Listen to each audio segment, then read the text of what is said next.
Welcome back to the Alameda County Workforce Development Board's Learning Together presentation series. For some of you, you started this journey with us back in October of last year when we kicked off the series with disability inclusion. And we're here today with our third or fourth presentation to learn about cultural affirmative practice, trauma-informed care, and implicit bias. If you're just joining us, please go ahead and drop your name and organization in the chat. My name is Latoya Rita J, and I work for the Alameda County Workforce Development Board as a management analyst. I've started this series on the behalf of my board to expand our collective knowledge about diverse communities and to help grow the knowledge base of issues that contribute to our workforce population successes, but also to highlight those issues that also hinder success with the goal of eliminating those issues or barriers to people's progress. So we all know that awareness is just part of the equation. So as we learn, it's our collective duty to then turn that into action. And that continues our path towards progress, right? We all need a starting place. Today's topic will cover how to empower program participants through culturally affirmative and trauma-informed practice, while also learning about the role of implicit bias and how it can hinder collective success with job seeker participants. Before I introduce our wonderful guest speaker, I'd like to launch a few poll questions. Now, these questions are really about your familiarity with the topics that we will broach in today's presentation. So with that, Kate, could you please launch the polls? So in this poll, you'll see 3 questions here. Just take maybe 3 to 4 minutes to answer. How familiar are you with the concept of culturally affirmative practice? How familiar are you with the concept of trauma-informed care? And how familiar are you with implicit bias, the concept of it? We'll give you a moment there.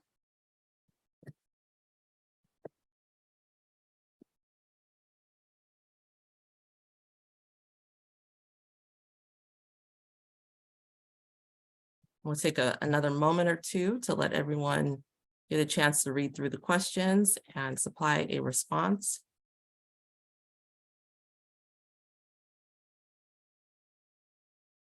Okay, the polls are still activating here.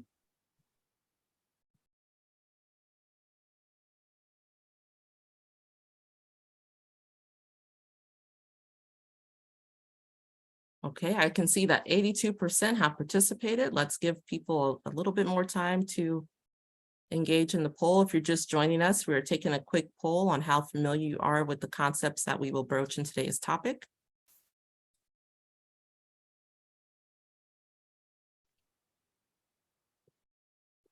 Okay, I think, does anyone need another moment or two? I think I still see some responses coming in. We'll give you another moment here.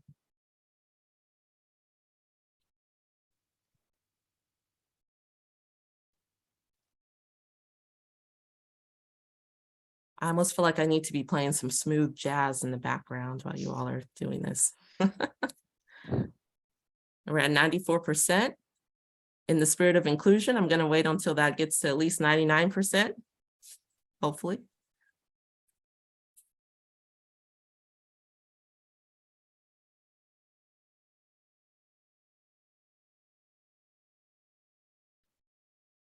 Okay, so we are, I'll just start to kind of read out some of the responses. You all can't see it because people are still participating, but for the concept of culturally affirmative practice, so far we have about 11% who say they are very familiar, 37% who say they are familiar, 29% who say somewhat familiar, and then 24% who say not at all familiar. That's just the first one. I'll get to the second one. I see we're still getting some responses. 97%.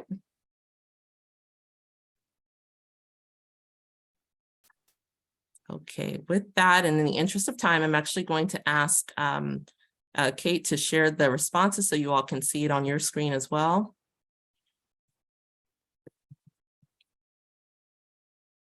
Okay, can everyone see the responses on your end?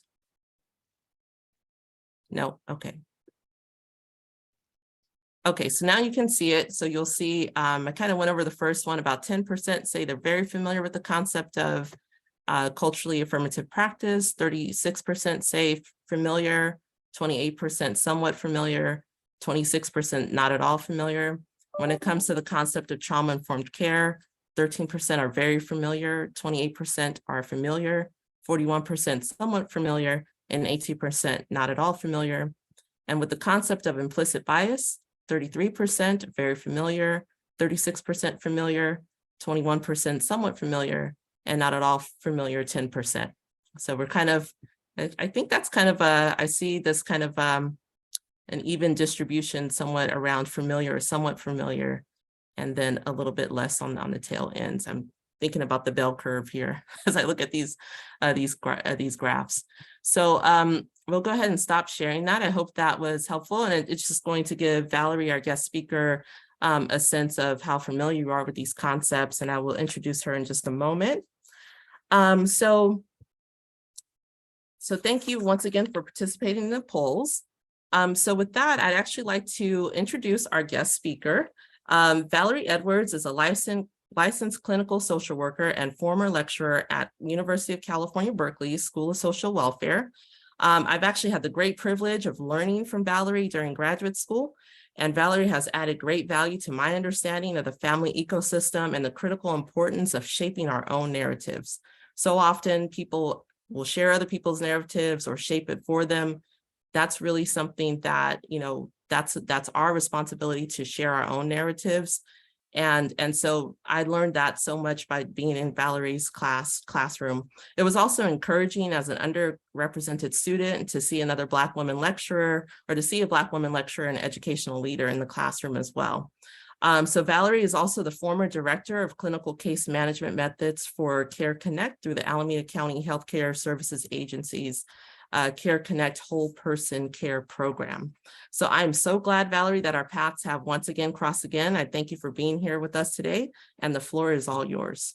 Thank you very much. And it is always exciting to have, one, I thank you for the kind words, but also to have a opportunity to have to see where students end up in the leadership roles like yours, LaToya. So that is a great thing too. I found my way back into the slide, and I wanted, though we are working through Teams, we're not in person, and these slides are in the way of us seeing each other the way we would normally want to. 90% of our communication is nonverbal. It'd be nice to see. I want to really encourage people to keep your cameras on. The questions are really welcome. LaToya and Kate will be monitoring the chat. Any clarifying questions that come up, that they'll let me know, because I'm probably not going to be able to see the chat particularly well. We will have a time, hopefully, for question and answer as well. But please feel comfortable in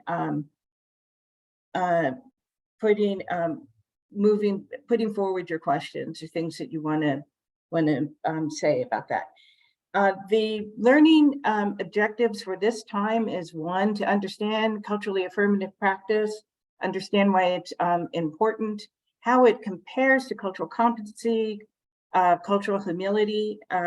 Spoiler alert, they're all good. I'm not going to be describing do this, not that, with the exception of one word I'll get to later that I encourage people to replace in trauma-informed care, and we'll be talking about that as well. And though I am speaking from a provider perspective, I've spent most of my life in healthcare, psychiatric in San Francisco, in Alameda, as well as medical. I've also spent many years as a consultant helping in workplace conflict resolution, multicultural environments, management.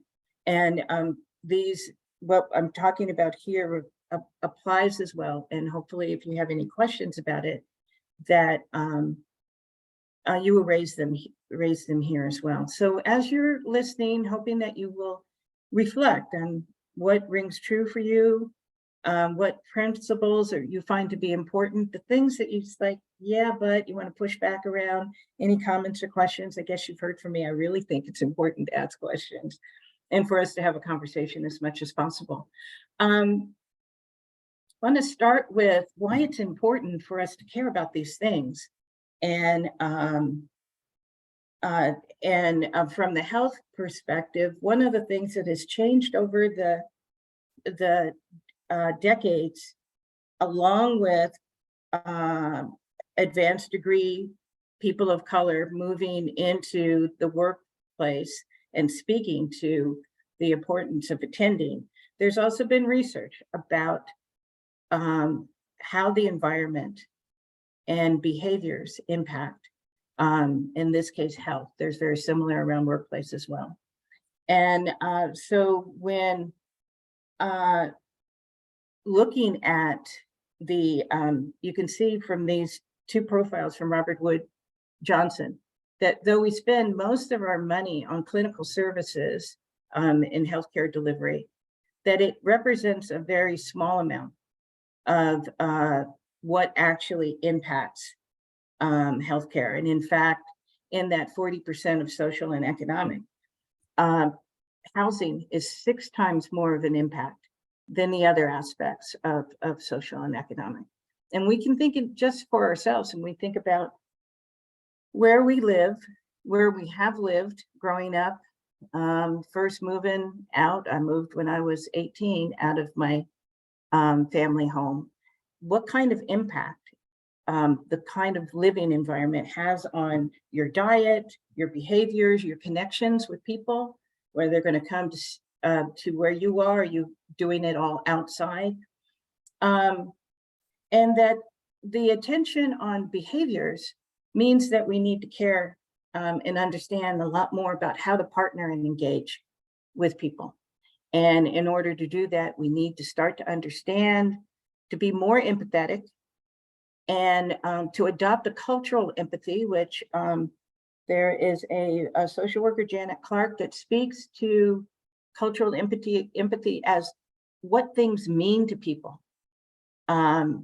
So you're kind of replacing every time you say, how do you feel about that?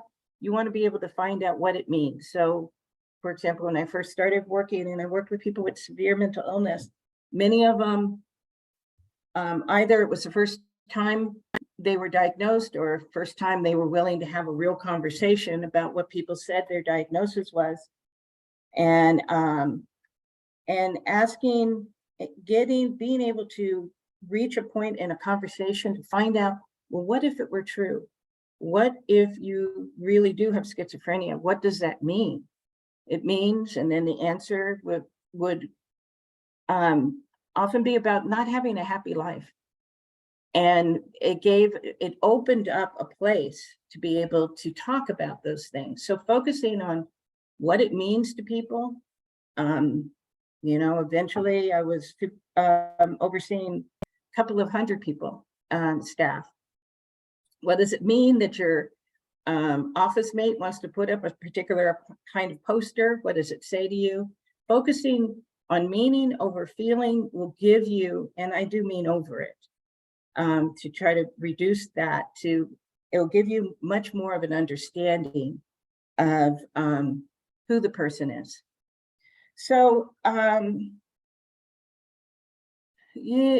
one thinks of behavioral health and the history around behavioral health as attending to those things.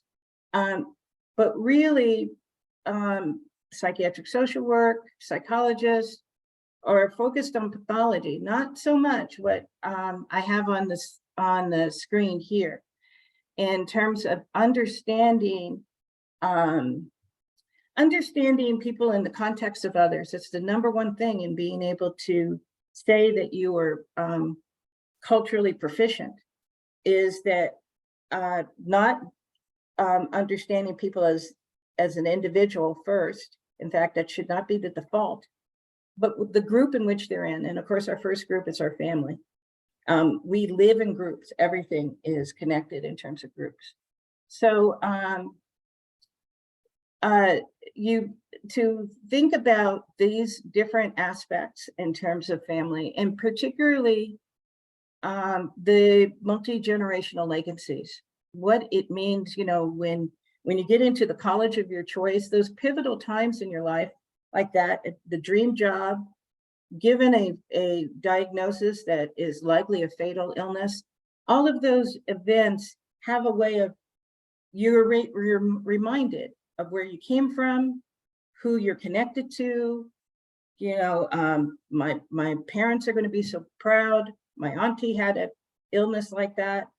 That those things is what really ties us to family, to values and beliefs, and speaks to our worldview, which of course is what culture is. And so when having a culturally affirmative approach is that you are asking questions like about how people came to their decisions, what have they tried, why do they think it turned out the way it turned out, asking questions about how you can help to hear what they want to have done in a situation. And these are questions that aren't typically what practitioners, therapists are taught. It's not, it's the kinds of things that, employee assistance programs often are afraid to delve into. But even if you have a flavor of these kinds of things, it can guide you in how to partner with the person that you're talking to so that you can find a solution together. So these are, I'm just going to put this up for a second in terms of, these are some other kinds of things that you, that can help you appreciate cultural differences. And you can think about it in terms of your own family, your children, the way you were raised, particularly what is too far. That's something that happens in workplaces all the time. When it comes to the kinds of conflicts that I was brought into in the workplace, race was often, but it was really more gender differences. And they were often triggered by people having a joke that wasn't funny.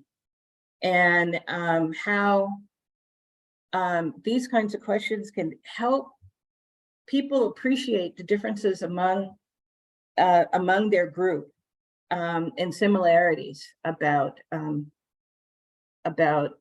culture and diversity and inclusion in a workplace, in a setting.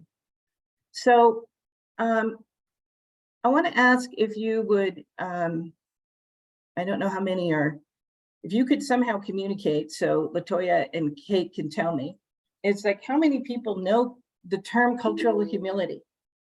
And if you're familiar with it, kind of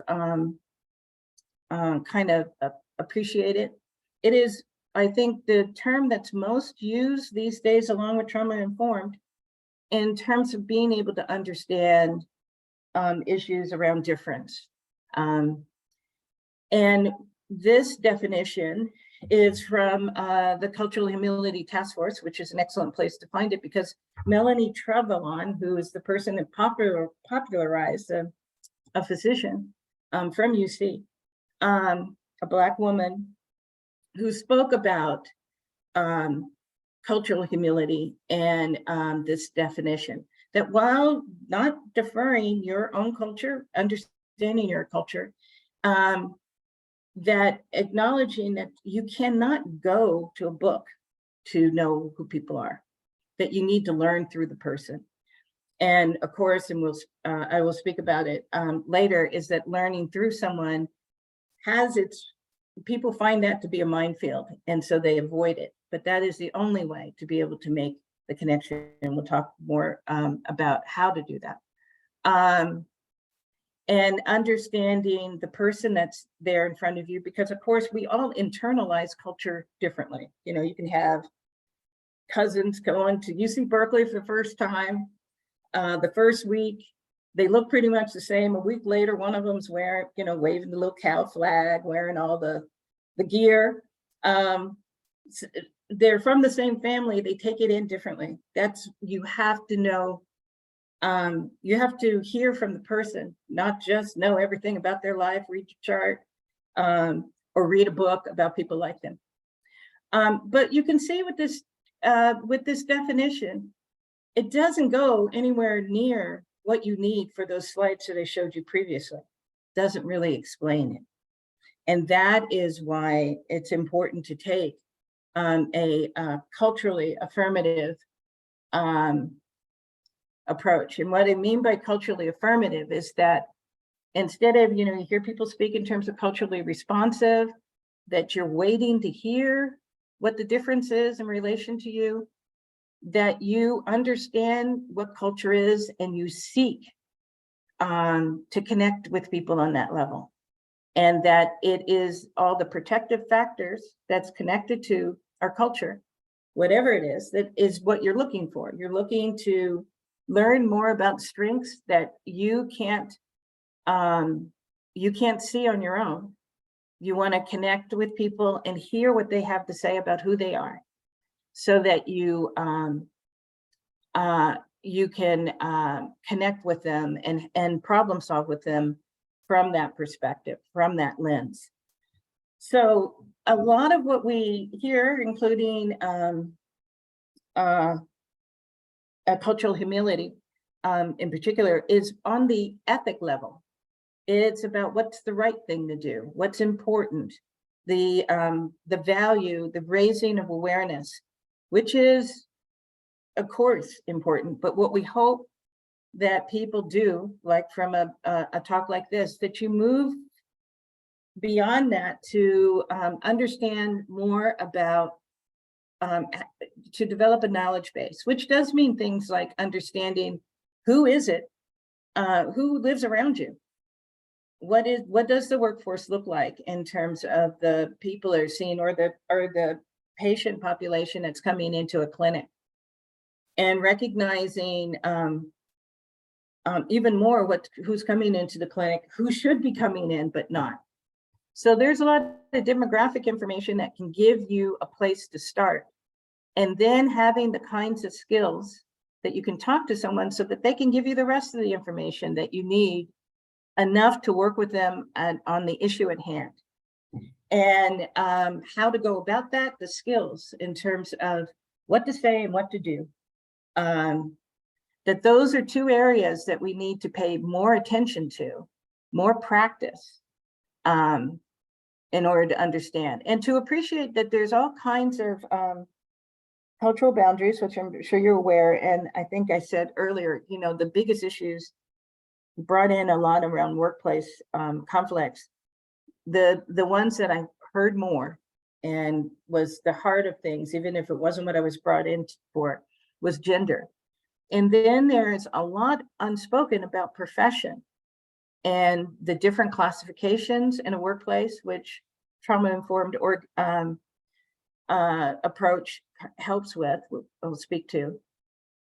But understanding how what you're bringing in, or what your profession leads to in terms of limits, as well as, we are trained for a number of years, whatever our profession is, it has many strengths, but it also has limits, and to be able to understand that, and to think of family as a default unit of attention, that a lot of what we understand, typically is 3 generations back. You hear it a lot when hearing about war and the impact of war on families, and people who speak it as a child, their grandparents spoke of the genocide of it is carried and lives today.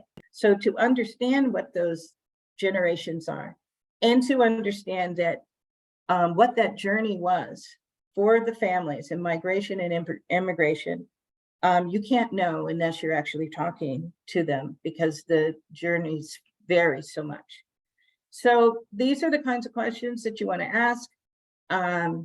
What went well, when, what the developmental needs are. It's like, what is the business of their life at that time?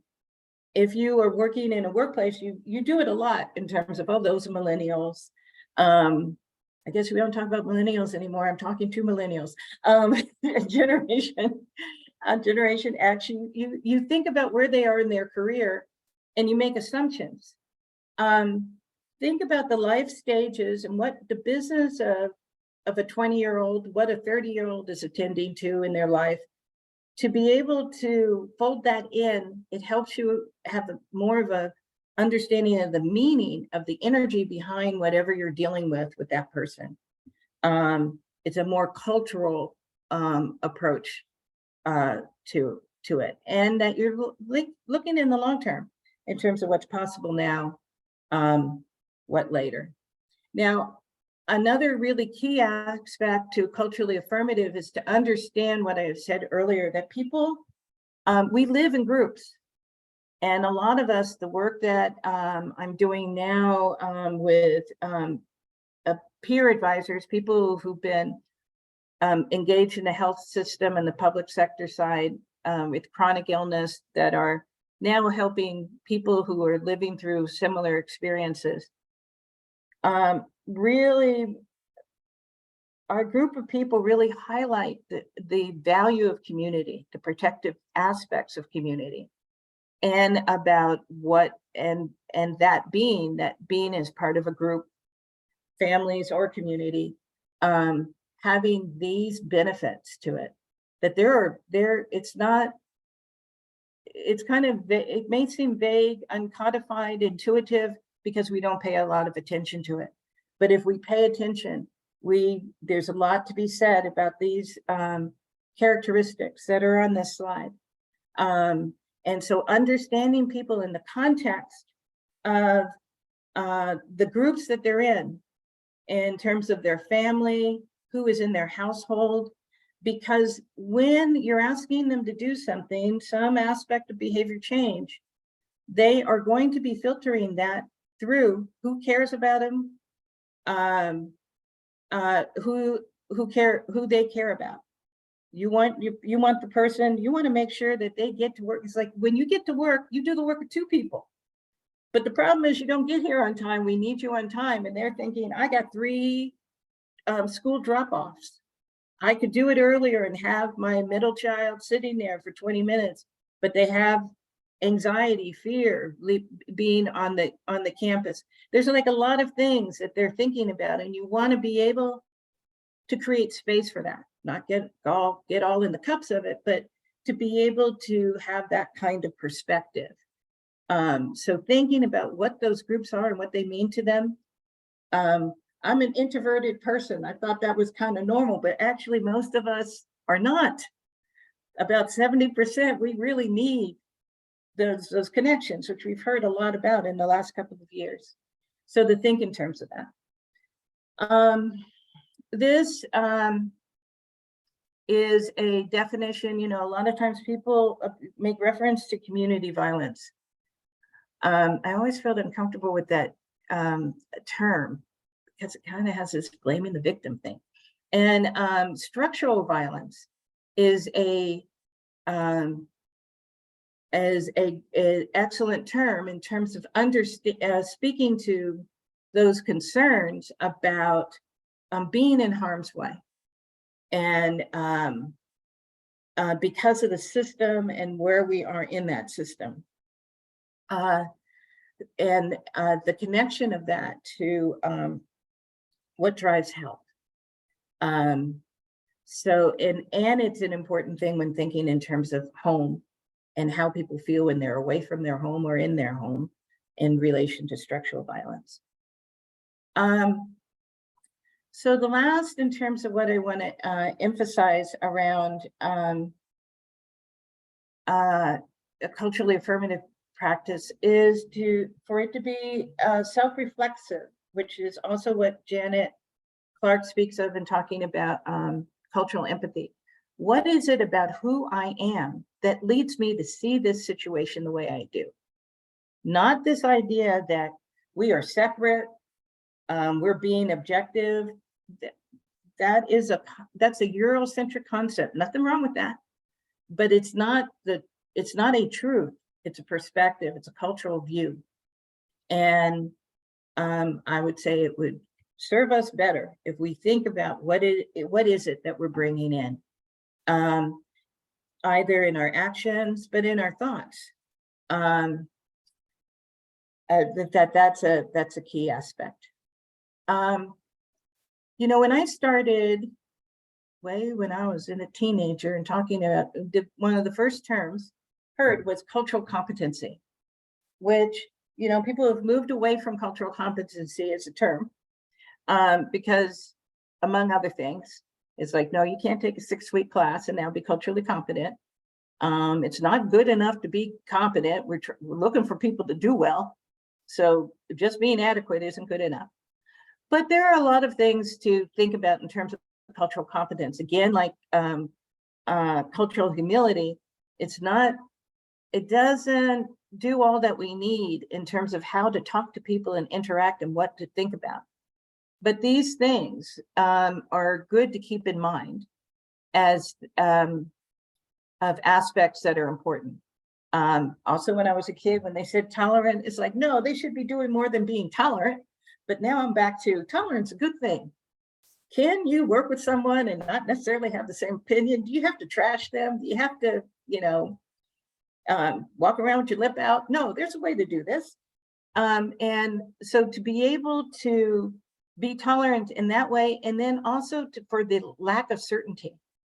We are as a culture, Americans, not only it's kind of tied together and being arrogant. Cultural humility is really basically a way of saying, you know, just like that SpongeBob song, don't be a jerk, it's Christmas. Don't be a jerk. It's to be more open to people.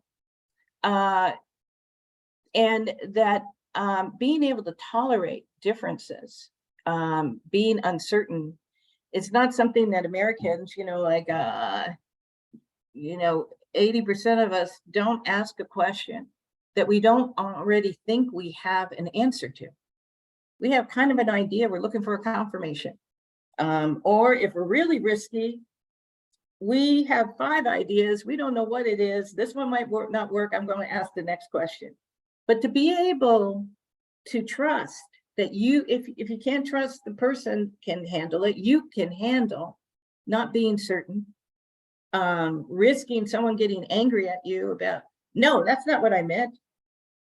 All right, what did you mean? Not, you know, to be able to navigate through those waters as being important. And the other that's particularly challenging for Americans is to be descriptive and not evaluative.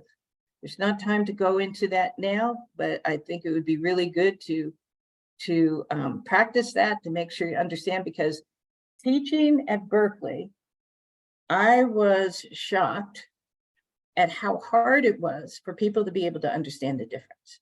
Because and they typically were the most successful academically students, because we're taught to evaluate, to make judgments, which I don't think it's a bad thing. I'm particularly evaluative.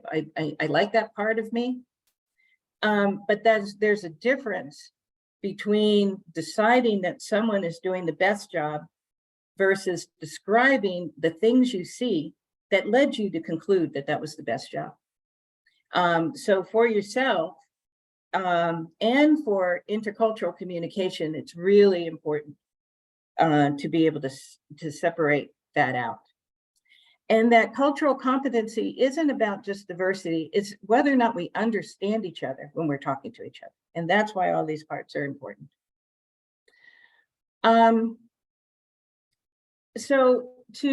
I wanted to take a couple of minutes to ask you to look at this slide. And this is an example of, you know, understanding the differences between us and not in ways that hasn't to do with pathology, the right way or the wrong way. It's just differences. And this is a description that actually it's from the 50s. And saying that what this researcher, Barry, determined is that across cultures, you will find these approaches to child rearing. So when you think about the way you're raising your children or the way you were raised, He's saying you find this in all societies. Now, what makes it cultural, or what the cultural feature would be, is the rate, what percentage of these styles are in any particular culture. When you look at it, you may have as many as 3 different ones that, oh, these were the ones that were most important for my parents. Which 3 are the most important is going to be different with different cultures. But if you look at it, I'm going to say a little bit about it, and ask if any of you ask LaToya and Kate to kind of field this in terms of if there's any you want to speak on. You want to look at the distinction, like obedience training. One of the things I found is that I'm really more into obedience training than I would have thought before I was a parent. And I think it comes from my parents, about, doing what was told to do as being the most important thing. Taking responsibility, having your little helpers at 3 years old, making sure that they know how to help and how to connect up, so that by the time they're 10 years old, they're making a real impact. That's different than nurturance, where you may be emphasizing that's your little brother. That's the most important person in your life, even more important than your parents. You want to have a good relationship, maybe what the focus is. The competition in sports and in school would fall more in achievement training. Self-reliance and general independence, it may sound similar, but it's really more in terms of, we got a lot of, like Trump supporters, for example, probably as a percentage fall more into that independence training, about the individualistic, my way kind of approach, versus someone who self-reliance may be, not having such a large carbon footprint would be an example of self-reliance, to take care of things and not impact the environment as well as the people in it. We can use hands too, just using the hand function. Any thoughts for people in terms of where you land? So feel free to come off mute if you'd like to talk about these 6 central dimensions of child rearing and where you fall within your family, or as you were being brought up, or you can drop it in the chat, whatever you feel comfortable with. And then Valerie, if we get some responses in the chat, we'll kind of read that out for you. Okay, then I'll move on. You can let me know if there's anything, and we'll have question and answer. You can speak to it then as well. Can I raise something, Valerie? Sure. About the slide. I think what jumped out to me was the absence of focus in some areas too. And I don't know why that jumped out to me, noticing, oh yeah, there was focus there. And also noticing we did not focus on that at all, and recognizing that absence. Yeah, that's a good point. That it's, I think that does make it clearer. I think it takes some thinking and talking to be able to appreciate what it is, that, how you would land in this. But all of these things, what it is the message from the family of what a good job looks like. So when we're an adult and we go out, and are people making a good effort? Are they trying to do the right thing? Are they succeeding in that? What are they doing? Or do we like achievement training? Yeah, everyone thinks they're great because they're hitting their marks, their productivity, but they're getting in people's way. They're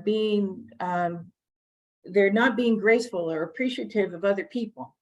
Maybe the thinking, and that thinking isn't that that's necessarily true about the person. It's a combination of how we were raised, what we see as a good job, what we see as the important things to keep in mind, compared to how they were raised. And understanding that about who we are, that how it may influence, and why, as LaToya was saying in the beginning, hearing people's story.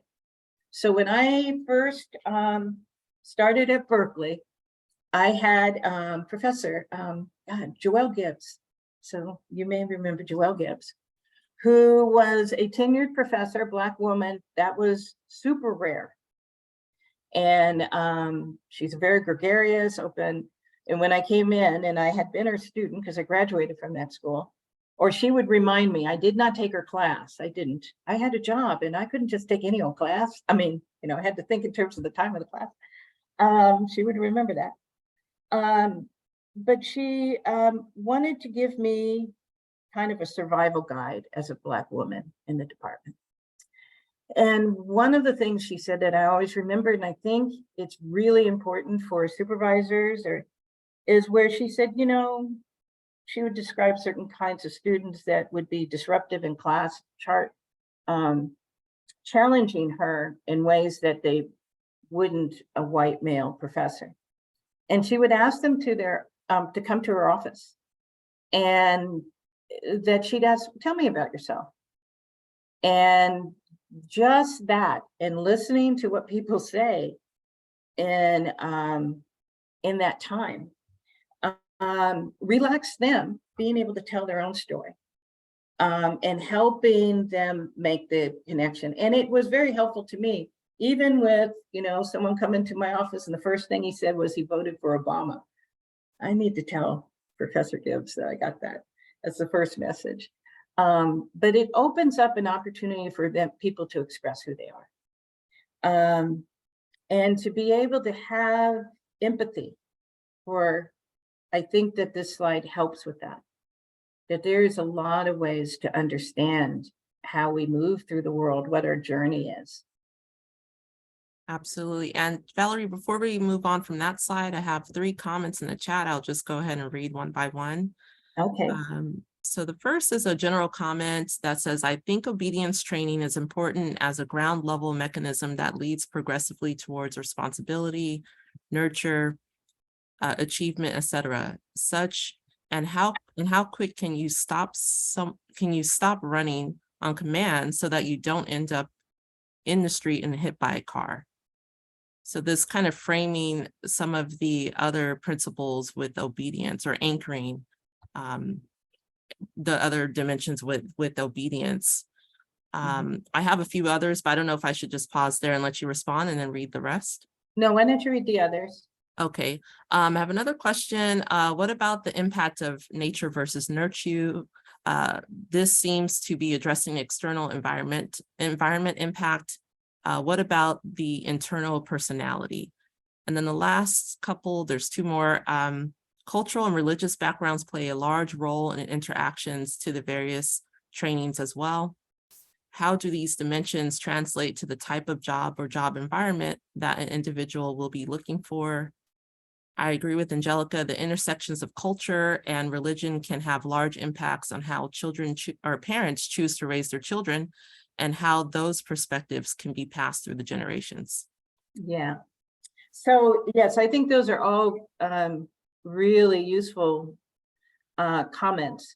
So I wanted to hear them all, but hopefully I'm remembering everything. That, you know, when you start talking about these different dimensions, you will hear, as you get into the details of it, you're talking about yourself, for example, you will hear how culture or religion was used to support certain views, and that certain ones work better for the culture or the religion than others. So it is completely tied into, you know, whatever the culture is. Just because one of the things he's saying is that this is true of all societies. So it's not that basically everyone does all those things, except there's ones in which they do a lot. And even like when Adria was saying, you know, no, that wasn't in our family, you know, the parent probably brought it up a couple of times. It was there, just didn't hear it, didn't connect because it wasn't that much. So for example, obedience is really important. It's also, you know, you may know the book by Joy DeGruy, Post-Traumatic Slave Syndrome.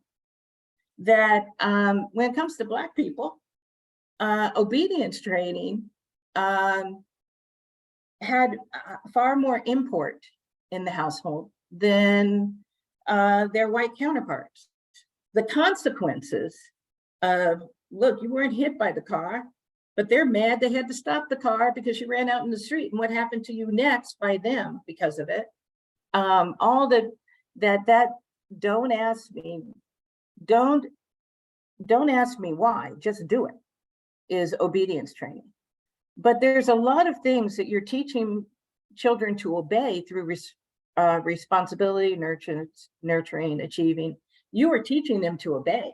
Listen to the instructions. You're not going to be able to achieve what you're looking to achieve unless you go through these steps. So I think that everything that people had said, it does, is important. And when you have more of a conversation, you may want to think about, it's just a little staff exercise, just having that conversation, making it light, not like, so that's why last week, you don't have to tie it into what the work was. But when you have that kind of conversation, they may have those conversations with their co-workers elsewhere. A couple of weeks ago, I was really angry, and I know you felt it. And they do their own reconciliation, make their own connections.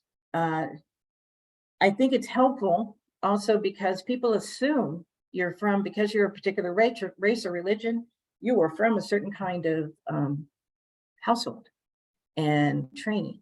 And it allows you to say more about who you are and the features. And, there are a lot of people that are part of a religion in a way that it doesn't show up in the household, for example. Okay, but we can get back to more questions about that if you wish. Now, thing about culturally affirmative, it allows you to take in trauma informed approach. And I find trauma informed interesting in terms of how it's developed, that people put race in that. When, of course, there's a lot, if you look at racism, for example, certainly there's a lot of trauma related to it.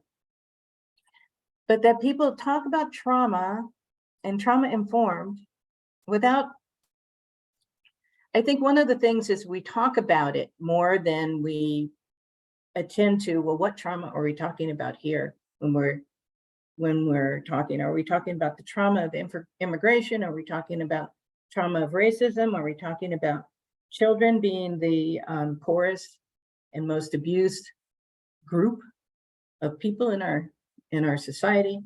To be able to move beyond the definitions that I'm giving you here, to speak about how it appears around you. We tend to talk about the concepts, but not how it's appearing around us. And if we don't talk about how it's appearing around us, then we're not getting any further than we do with cultural humility versus, what's happening here and what are we going to do about it? There's a lot of different definitions, and I wanted to use Sam's definitions. They usually are pretty good, are better than average. And so one, in terms of understanding what trauma is a result of an event or set of circumstances experienced by an individual as physically or emotionally harmful or life-threatening, and that has had lasting adverse effects on the individual's functioning, mental, physical, social, emotional, or spiritual well-being. And what has been found with different studies like ACEs, when we start paying attention to trauma, then we have a better understanding of people and what they're experiencing, what they're going through. And it's important to, I'm sure most people are thinking this, it's like we all have trauma.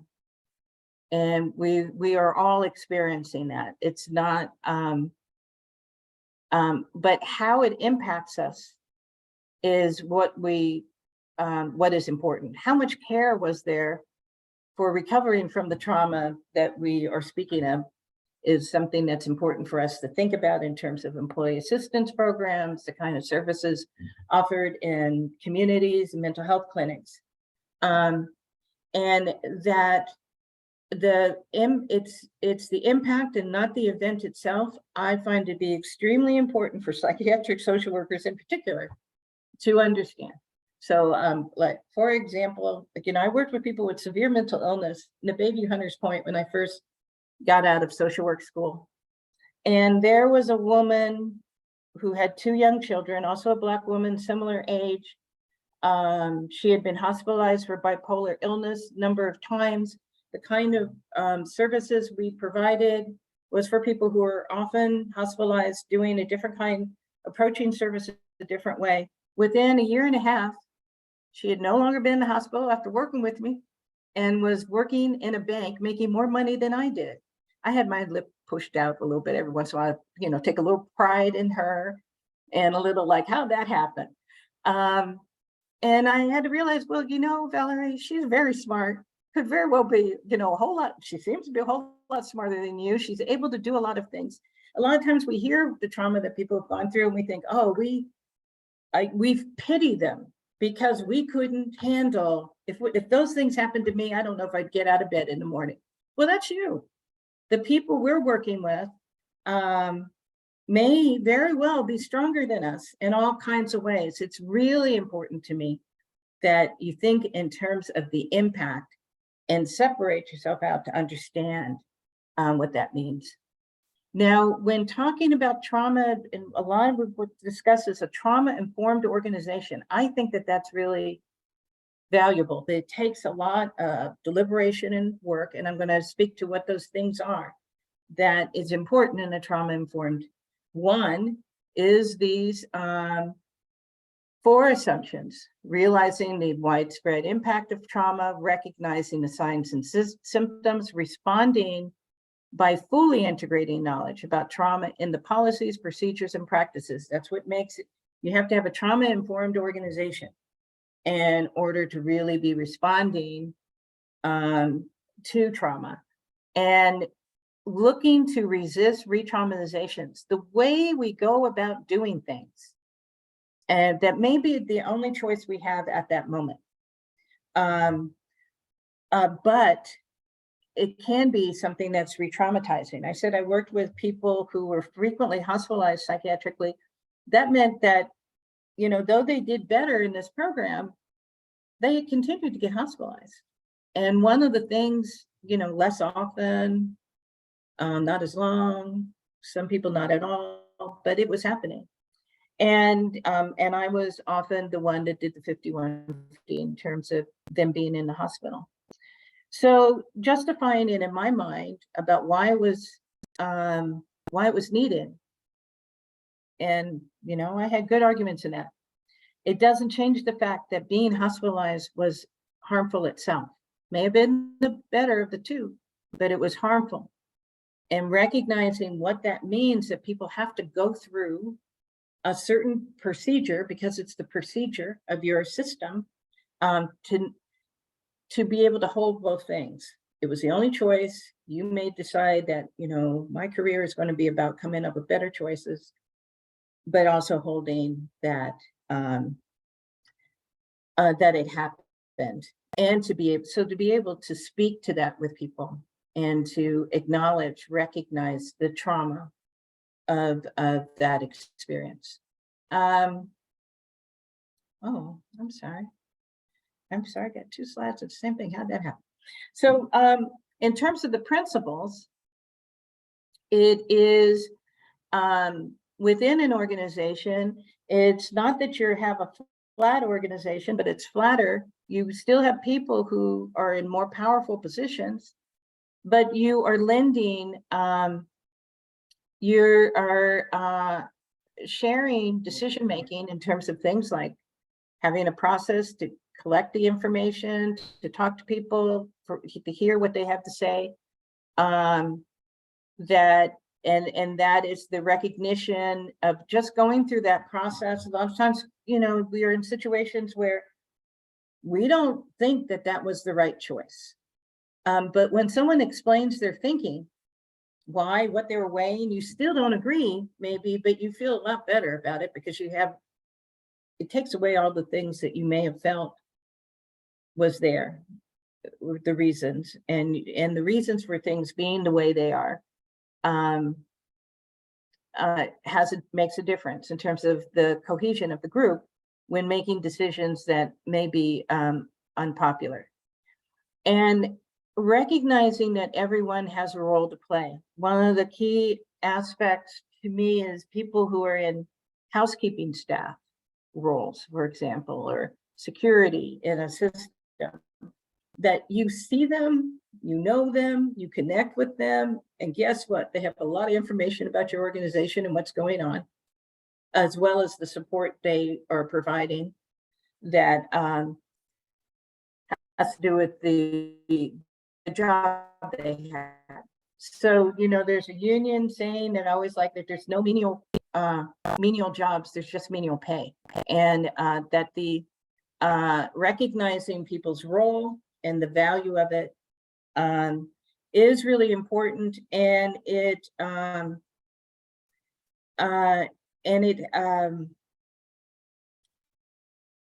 that it's really important and really makes a difference in terms of the services that are being provided for the people who are coming in as well. Last year, I had a health situation, which, basically was fine, not a problem. However, the process led me to a cancer clinic, cancer center down in Silicon Valley. I was a little nervous about why was my doctor keep sending me to this cancer center. They clearly could see that they had a trauma-informed approach. The trauma being the cancer, was in COVID. From the time I got out of the car, the security guard, the person at the front desk changing my mask, the person, the reception, they were the kindest, most considerate. I felt downright guilty. It's like, I was like, wow, these people are so nice. And then realizing why they put that intention in their work, it is a tremendous difference. Trustworthiness and transparency, particularly doing what's on the bottom of that slide, explaining what you're doing before and during, attending to how the communication is cascaded. How people, I was not informed. It's like, well, how many emails do I need to send? Oh, it turns out the manager didn't pass the email on. People didn't read it. You have to really attend to how the information is being shared. And that it's not that you can, it's not that you're pretending like, there's not a power difference. It's that you are helping people in terms of control, that they know what's going to happen. They know the steps that you're going to take before making a decision, so that they can feel like they're part of the group, that they can attend to their own emotions and anxieties about whatever it is that you are working on. And I'm sorry, I think, excuse me a second. Oh my goodness. I'm sorry, I'm going to have to speak to something. Another principle that apparently, maybe I misplaced the slide, is around safety. And that's the word I don't like. And so maybe I did in the slide. I didn't mean to do that, but it's a key part in terms of for people to feel physically and psychologically safe. I've always had a hard time when people talk about, they don't say what needs to be said because they don't feel safe. Like, shoot, what are they talking about? By the time I was hearing that, I was 20 something. I had already been in all kinds of unsafe situations as the only Black person in different situations and speaking. It speaks to a fragility and a lack of responsibility for your role in it, even if it's not your fault, but where's the solution going to come from? It's going to come from you. You're part of it. And so it's really, I didn't trust the situation. I think that's fair, which often safety can be replaced with the word trust. And I highlighted this in terms of building trust. I believe safety or something like safety was there. I put belonging. That these things are important. I encourage you when speaking to people, like when they didn't say something they should have said several weeks ago about a situation, I didn't feel safe. Don't accept that. I don't mean cut them down for it, but look at that as a workplace problem that you need to do some work to help people understand that safety, they're included in being responsible for making a situation safe or trusting or secure, whatever way you speak to it.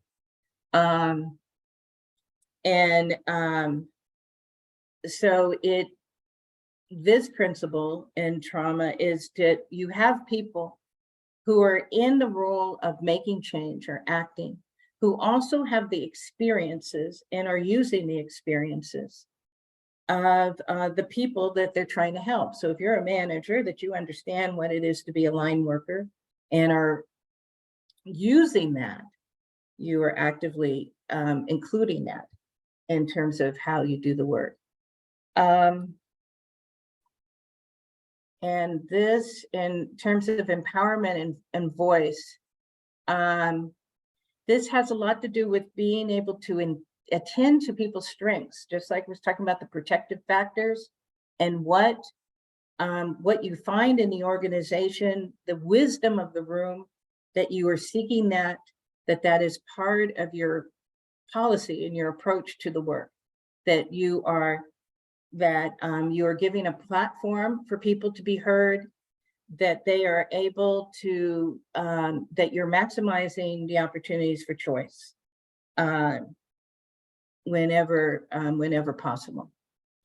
And that this is, I think, the cultural, historical, and gender issues is why people fold in around trauma and culture and people of color. But one of the biggest deficits, if you do that as your replacement for talking about diversity, you are cutting out joy. There is Black joy. There is white joy. There is a part of culture and what it means to us that has to do with only good things. So you can attend to trauma, understand cultural, historical, gender issues, and remember that you're talking about trauma and not talking about all that there is to say about culture. And I think that a lot of people would say it also is not most of how I experience and know my culture. I am relating, there is a way, particularly historically, you may remember that there was a movie that people loved about 20, 30 years ago called The Color of Fear. And that was used a lot in diversity trainings. And I was so upset when I watched the video, because I did diversity trainings and someone gave me a copy of it, because it was men of color and one white man. And they were on a weekend retreat. And everything they talked about, anger, it was a raw, but it was all, that white man had all of the attention. I'm sure he didn't like the attention in a lot of ways, but everything was being understood through his perspective. Black people have a relationship with Chinese people that has nothing to do with people of European descent, that we have our own relationships with each other, and family and community. And when you try to use your understanding of trauma informed as a replacement for how you look at cultural proficiency, then you have cut all those things out. So I just want to speak to that aspect. And then, I used to do a lot of conflict, critical incident debriefings. in events in San Francisco. There was a shooting at 101 California. That's one of the most expensive real estate in the world. Doing a debriefing with the people there, doing a debriefing in Bayview Hunters Point, drive-by shootings. Take those two examples. It was very different. In a lot of ways it was the same, and it was hard. But the 101 California were people who did not experience the rate of trauma that was in Bayview Hunters Point. And how went about doing the debriefing was very different. There's a whole lot of rules of debriefing: turn your phones off, have a private place, all kinds of stuff that did not work at Bayview Hunters Point in terms of, because of the continual experience and the experiences that people reached for in order to cope with what was happening then. As I said earlier, that, particular events will make us think of how our family had dealt with it or how we've dealt with it before. So understanding historical trauma, while also understanding why I said that people respond to trauma differently, it's important to hold those two things, that and what kind of impact it has on the community. And so things like, George Floyd, many shootings, but like the El Paso, Texas, also the time in which these things happen, like early Saturday morning, people are going about, taking care of the business of their family, and this is what happens to them. That there's a connection to all the other kinds of traumas. It has a different kind of impact.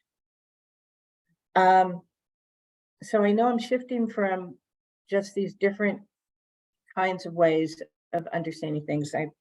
With the time we had, I hope that in our questions maybe can fill it out more, but wanted to give the last example in terms of the definition of implicit bias. So implicit bias is one that refers to the attitudes or stereotypes that affect our understanding of actions and decisions in an unconscious manner. So it's an unconscious manner. We say things that perhaps that indicate a stereotype. We don't recognize that that's what it is until someone reacts to it. Oh, we didn't mean. I wasn't, and it has kind of a tone in the definition, as if certainly microaggressions would fall into that.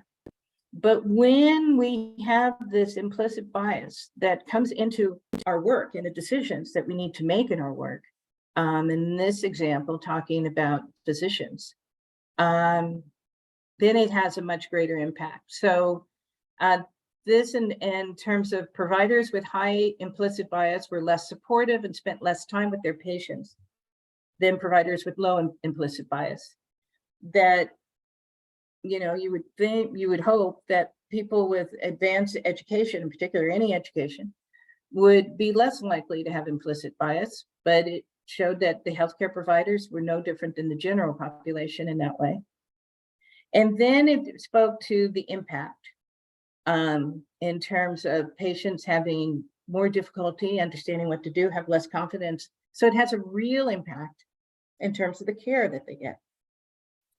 So it's good to think in terms of how implicit bias has played out in your workplace, in your situation, and how to help people understand it and to be able to start talking about it. So just in closing, so I haven't given you time, but let me speak to that, sometimes they do presentations that's talking about helping people understand what someone means when they say you're racist. This slide, the next slide, kind of helps with that. In that, you know, especially in workplaces, that often people think they have a friendship with someone who doesn't share that view. And it comes up with that fourth step isn't there. They may think it's there, but it's not. So in terms of being an acquaintance, we have more knowledge of each other. You know, when if you were put in your seats in grammar school alphabetically, the person with the same letters, you're more likely to become a friend. You spend more time with, you share experiences, develop a code of communication, you know, those inside jokes about what happened one day when you went out to lunch, or that you laugh at, the other people in the room doesn't know what you're talking about. You may or may not share it. But that interracial friendships are harder, because in order to get in a friendship, you have to develop an ability to predict each other's reaction to common situations. A sense of we-ness happens a lot less than you would guess. So, you know, you go, we're going out to lunch. It's me, LaToya, and you. And we're about to go out the door. And I said, oh, wait a minute. I was supposed to send an email to so-and-so. I'll meet you there. And you go down the street to the lunch, and you're sitting there, and LaToya's busy ordering. And you say, no, wait for Valerie. And LaToya says, she ain't coming. She's going to get up to her computer. She's going to see something else. Next thing you know, she's going to be running in here 10 minutes before we're supposed to be back at work. We need to eat. And what happens? A good thing LaToya is there, because if it were someone else who may not pick that up, wait, gonna be very pissed at me. LaToya's not mad. She had her lunch. Our relationship is somewhat intact. Those kinds of, that's an example of where things can go way awry. And one of the reasons adverse racism dynamics is the modern racism. One of the key aspects of modern racism is avoidance of contact, unfamiliarity, making you pull back instead of moving forward. And as a consultant working in workplace, that has resulted in some work for me in doing intercultural communication. That a lot of the times I was called in, it was a white supervisor with a Black supervisee who suddenly the supervisee is fired, but now there's problems, because what do you do? What do you mean firing that person? That there was communications that did not happen. Many of them may have to do with California labor law, needed to happen in order to not be suffering the consequences, the organization suffering the consequences, because people are afraid to speak to what they see, out of fear of being called racist, making it difficult. So that it's important to go back to the culturally affirmative in terms of not only understanding ethics, to develop the knowledge and the skills that helps you have the courage to lean forward, to ask questions you don't know the answer to. That's why you're asking the question. I don't know. But in those, there's a lot of them when it comes to interracial. And to be able to help your environment speak to what they see, not the conclusions, the descriptive, not the evaluative, not that you won't ever talk about that, but just stay in the descriptive so that you understand each other. So that you're better able to recognize the person, to not, move away in that way. So I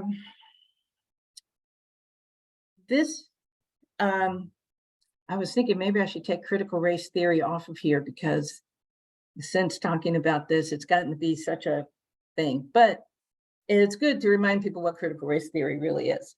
So really critical race theory, when they say it's from law school, is because there's a lot of literature that is more akin to what I'm saying about culturally affirmative action, that there's information and there's a lot of knowledge that's connected that helps people understand that racism has a long tail in our country. We've got and that it is in everyday life, that the tail is really is speaking to the psychic as well as the material aspects. So for example, I remember years ago asking a question in a group, and this was like in the olden days, a white person was leading, and I asked a question that spoke to race, and she responded, I like timed it. She took 6 minutes where she talked about all kinds of things. It's the psychic aspect of it. She was so anxious about the race as in terms of what we were talking about, that it made it very difficult for her to focus in on, well, what is she being asked, and checking in for understanding. That didn't happen either. That one of the aspects in terms of understanding modern racism is to sympathize with past injustice, but possess unacknowledged negative feelings and beliefs. Like you're trying to figure out, well, why is it every time I look on TV and I see someone committed a crime, it was a Black person, for example, or, you know, in the lunchroom, why did they have to bring that food that smells up the whole lunchroom? There's discomfort, that uneasiness of being able to reconcile those feelings and having a way to talk about it. And the truth is, people get shut down in the most like horrific ways, often for situations like this, you know, where people are called out. There's some people speaking, if, you know, we need to call people in, not call them out. And wanting to not have that happen, so they avoid outside the script discourse. For example, if I was in the script, I want to know, how did we move from talking about people being homeless to people being unhoused? How did that happen? I don't know what it is that's led to that, but it is. I'll find out. But it is an example of where people may be afraid to ask it. Now, one of the reasons why I would personally be afraid to ask it is I may be asking someone who may be uncomfortable because they don't know the answer. They just do it because they are picking up the cues from who is saying it and their association with them.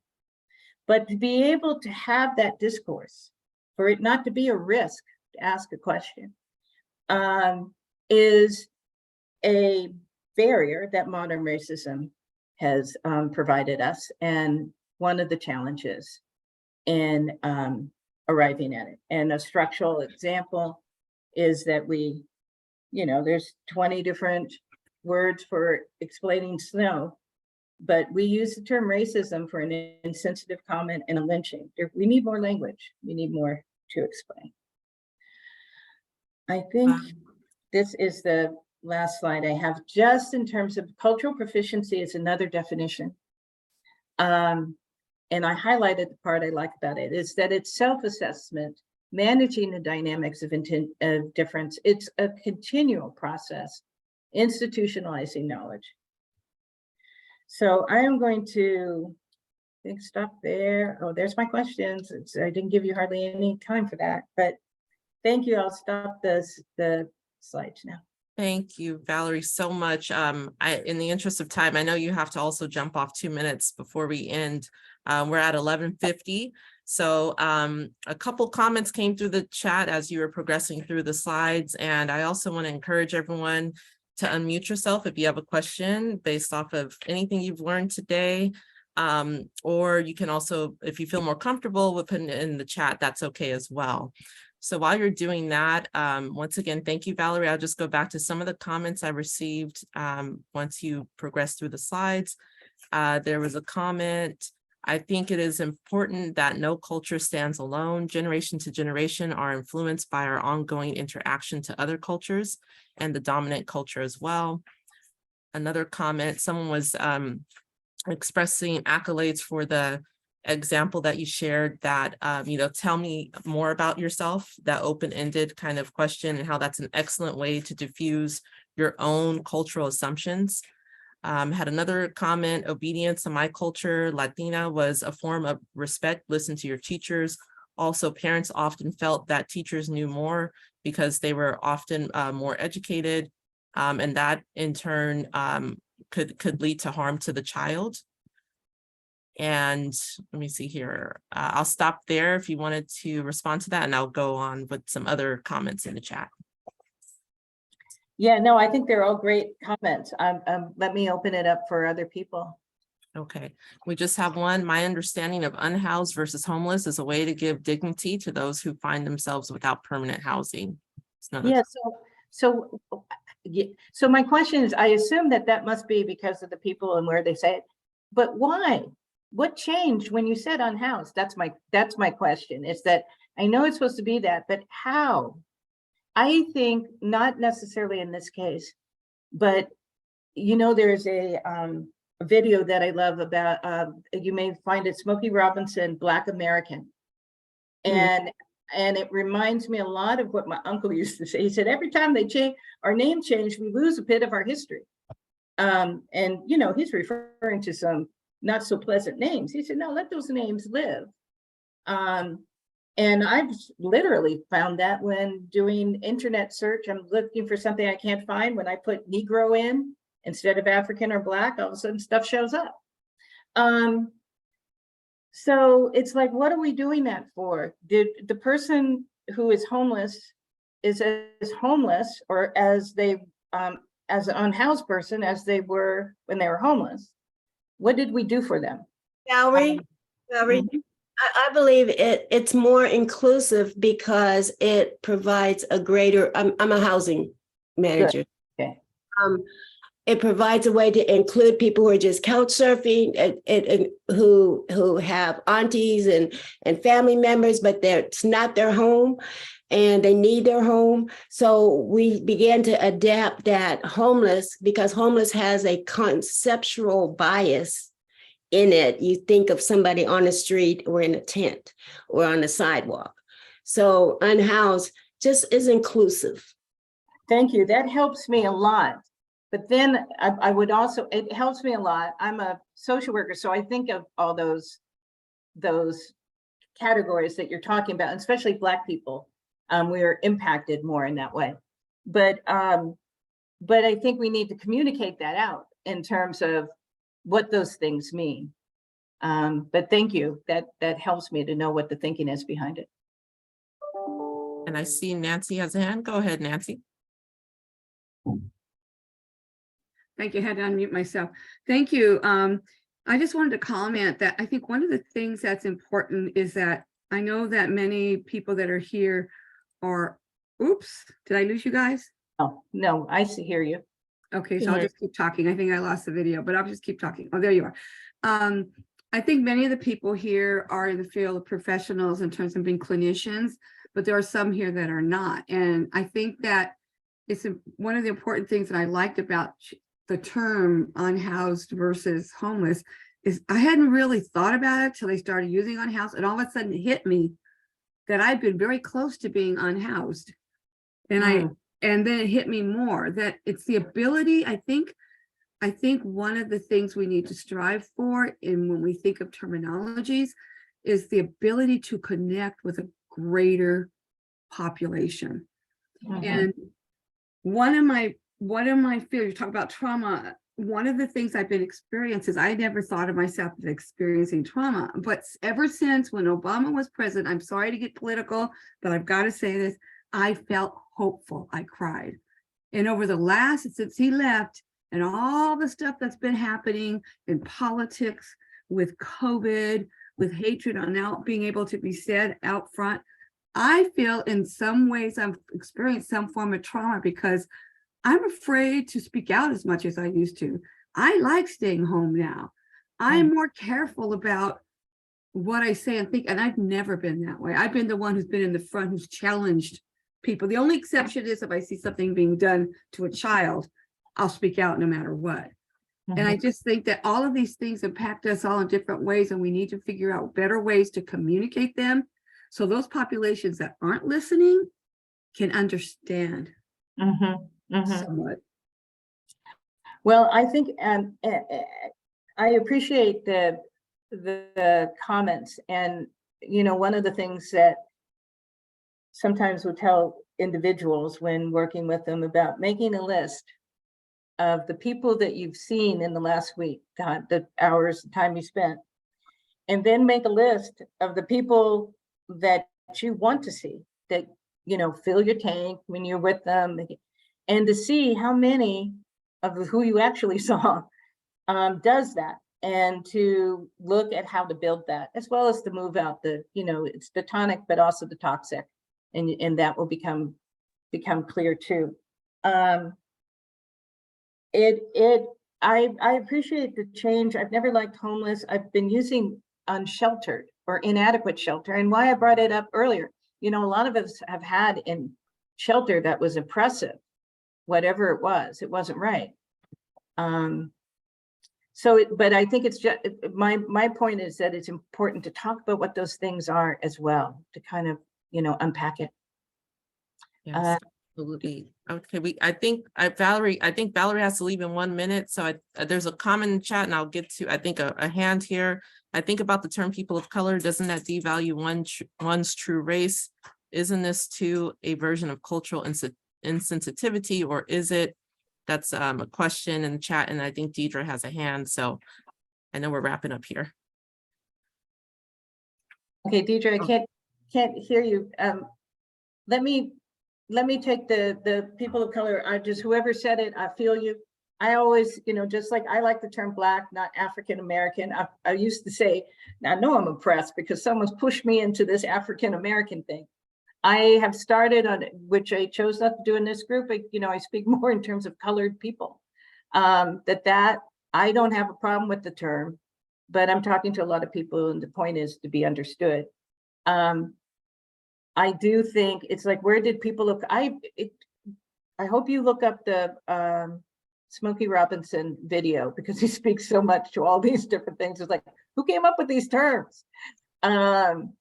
In terms of having to use these terms to understand each other. It is in part us needing to have a script, and we need to be able to trust well enough to go off script in order to understand what's happening with the people we're with right now. Deidre? Yeah, I just wanted to say, we talk a lot about intergenerational trauma, but I began to appreciate the fact that there's intergenerational joy. And it just hit me one day. I was at church, and they were singing some kind of spiritual song, and we felt so happy and validated. And that was intergenerational joy.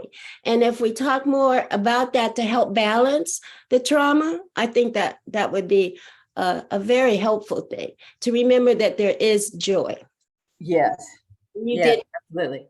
Absolutely. And with that, that's a great positive note. I want to thank you all for your time and attention. Valerie, thank you so much for making us just a little bit more smarter and more equipped to handle these tough conversations as we deal with job seekers in our career centers, as we deal with our own coworkers, as we deal with our families. And because we bring, our work home, and we also bring our home to work, right? In so many ways. So these are all important things happening in context.